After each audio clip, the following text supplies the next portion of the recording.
Det bedste ved uddannelsen, synes jeg, er, at den er så praktisk orienteret. For det kan jeg rigtig godt lide, og jeg kan godt lide at arbejde med de praktisk orienterede ting, fordi jeg kan se en mening med det. Jeg kan ligesom se uddannelsen i en større sammenhæng sammen med virkeligheden. Så jeg kan se, hvad jeg kan bruge den til, og jeg kan se, hvad jeg kan bruge tingene til efterfølgende. Uddannelsen, den kræver, at man møder til tiden, og man har ikke særlig meget fravær. Og så er det vigtigt at have indstilling og gå på mod, og man vil det her. Det handler måske mere om at have en interesse for det, man vil, eller have en idé om, hvad man gerne vil. Det kunne fx være, at man har en drøm om, at man skal stå i butik, man vil gerne være tøjsælger. Så er det en god uddannelse at tage, fordi du får de redskaber til at kunne sælge.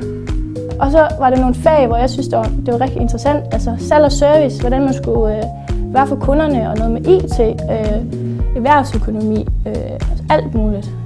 Jeg synes, det var rigtig interessant. Man skal overveje, om man kan finde ud af at stå op om morgenen, om man kan finde ud af at tage sig sammen, om man kan være selvstændig. Det er vigtige ting for den her uddannelse, fordi at lærerne de hjælper dig til at få materialet, men det er 100% din egen vilje, der gør, at du gennemfører den her uddannelse, også med høje karakterer.